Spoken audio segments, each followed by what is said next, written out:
Machiegni janeno ma Lolwe TV maendi en chenro manondo mar Oboke okinyi masani.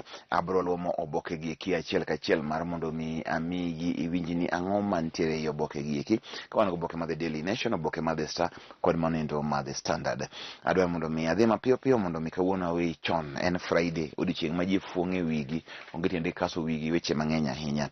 Musalia best bet for Ruto, Kenneth for Raila. Maendi en nonro manotimre ni sani. Koro Musalia ema onego bed ni koro dhi kanyakla kod Ruto kaka jalupne. Kenneth onego dhi gi Raila kaka jalupne. Mano e kaka nonro no endo wacho, mondo mi koro ing'e ni en ang'o manitiere kanyo.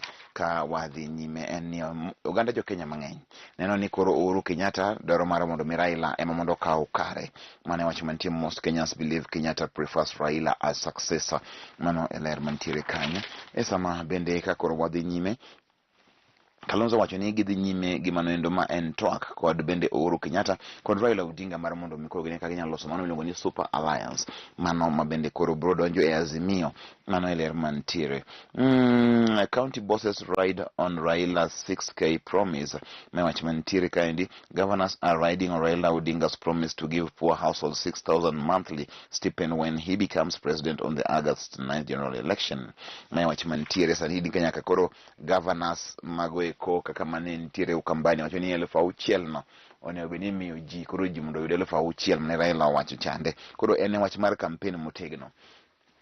Ni mondo achaka ng'i kendo wach mantiere kaendi. Moses Kuria oduogo bang' bedo kuom dweche mang'eny ahinya ka koro ne oyudo thieth e piny mar Dubai. Koro ibotimne alam makende mano endo thika.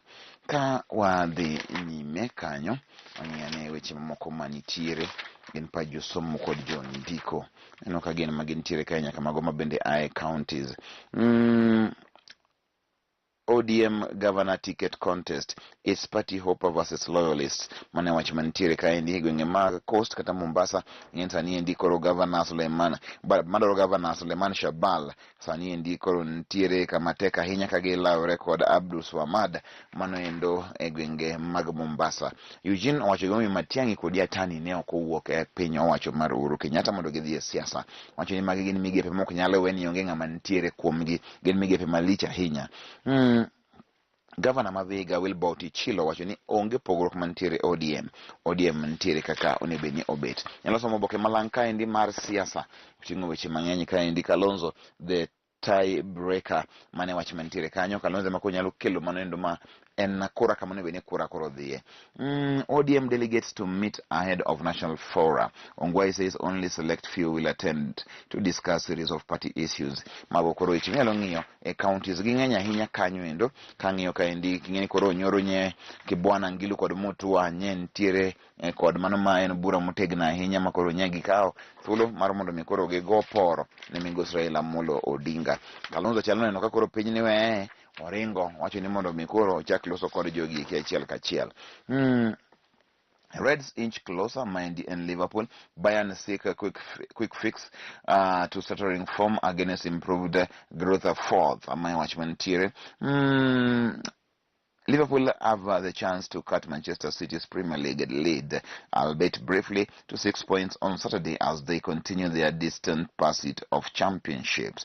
Despite his team winning their last 4 games, Liverpool manager Jurgen Klopp says Manchester City will not be peering anxiously in their rear view mirror. Magoi weche mantiere kanyo endo. Liverpool dwaro mamondo orakre kod Manchester City. Shida mar Manchester City ni kosega nyono kanyo ni entie mbele. Manchester City ok we makata utim runali. Manchester City no team matije tek malich.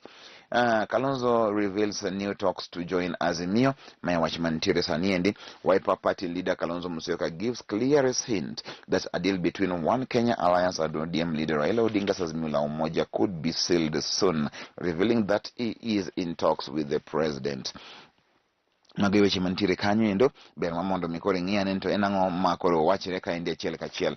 Kalonzo koro bro donjo kanyo. Ali Kiba's wife files for divorce, wants a monthly 200,000 pay. Na wach mantiere be mondo ause pigni. En kahawa moro kanyo ma oparago kawuono mondo mi kik duonda tuo ahinya, ing'eni weche mokinyi kama samoro tek.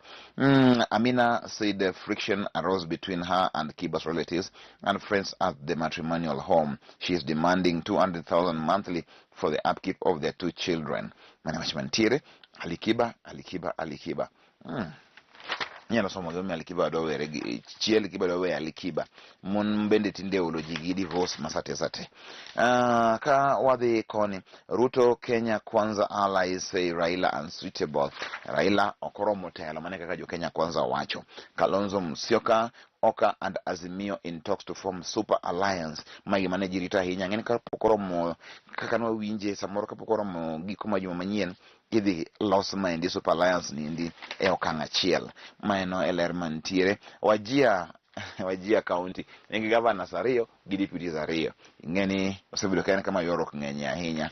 Koro wang'bong'en to gibotieke nang'o. Pa josomo gi jondiko kaendi aneno ka dhi nyime kendo nitiere kanyo.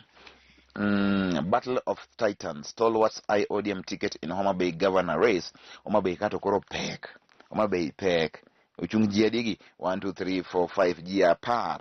Mose chung sani endi. John Mbadi, Gladys Wango, Yugi Magwanga, Jared Kiasa, my businessman, Louis Ogingo businessman, Evans Kidoro, Okelo Missouri, Jatelo Marco Pet, Isaiah Ogwe, Ntie Nicholas Koriko, Ntie Hamilton Orata, main deputy Mara Awiti. Jogite uchung sani koro Homa Bay lich okyot. Raila donje pachoka indika wuono bang' dala par kosebedo ka ntiere oko.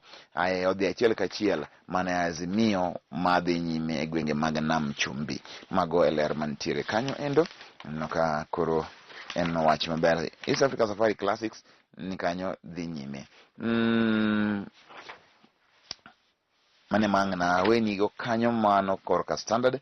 Watika ne kod oboke ma The Daily Nation. Ruto puts Uhuru in tight fix with Hustler budget. Ruto sani koro keto Uhuru kama teka ahinya gi budget endo mar Hustler. Mondo ing'ente koro nang'o mantiere kanyo endo ibro some. Proposal by Kikuyu MP Kimani Ichung'wa mano e wach mantiere kanyo endo. The budget process in the National Assembly is the next theater for the power struggle between President Uhuru Kenyatta and his deputy William Ruto, with the latter's allies plotting changes to implement populist measures that anchor their Hustler campaign.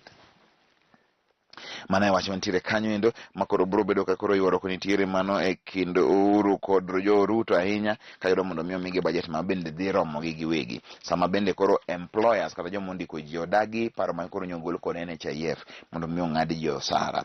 APRO has greeted the proposal by the National Hospital Insurance Fund to deduct higher contributions from employees, with Federation of Kenya Employers Executive Director Jacqueline Mugo terming the move as radical and against standard of practices.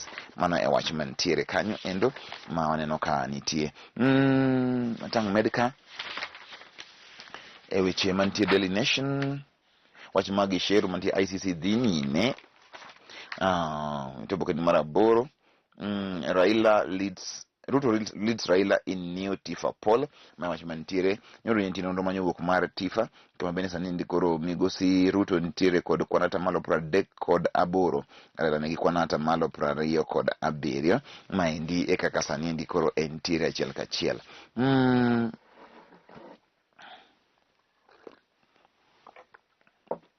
Eno kaendi ka migawo mar weche mag thieth wacho ni ber mondo gichak gitimo ogirimiti gi mago magin governors koni gi kocha to governors odagi wacho ni gichak gitim kendo ogirimiti machal kamano. Ka wadhi nyime 13 million jabs order in limbo as J&J halts production. Na wach masani koro nitiere nchane jo Kenya odwaro mondo migi mago chanjo milion 13. To sani koro Johnson & Johnson maloso chanjo go eko koro oweloso mago eko. Court annul Joe marriage as a county chief accepts divorce. Joe beno yie Alikiba mosip Joe iweyo koni, Joe bende chiege weyo koni. Koro en mana wach mar divorce koni gi kocha. Gima timrega en ni ok en ga mor mar jomodak mondo mi giwere. Bende ok en gima ber e nyim Nyasaye. Ki Nyasaye koseriwou kokadho mano endo e tekone to ne beni ubedo e kanyakla achiel. Mane mor ma Nyasaye. Sama ji were ok en gima ber. mano e wache ma anyalo wecho kanyo endo.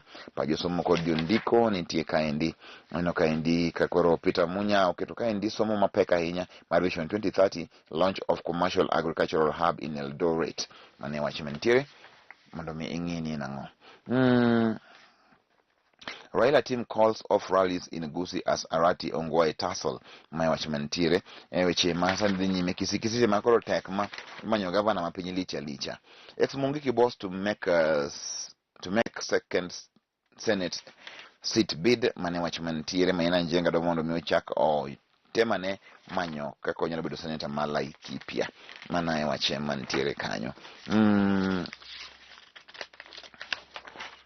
Weche mag tuke. Liverpool have 1 foot in the quarterfinals. Mindin makoronyo timre nyocha gotieno. Liverpool 1 foot in the Champions League quarterfinals on Wednesday after 2-0 win at Inter Milan, which came after a hard-fought encounter at a bubbling San Siro. Goals from Roberto Firmino and Mohamed Salah in the last quarter of the hour gave Liverpool a commanding lead ahead of the last 16-second leg at Anfield in 3 weeks' time. Mano e wache mantiere kanyo magwang' makelni e wechewa mag tuke kod bende wechewa manyien. Awe gi mago e jumani, mano ema Nyasaye nomiyowa. We mondo mi wachak warom kendo next week kata juma manyien ka thuolo oyudore. Erokamano masani, bed koro dira man gi kwe.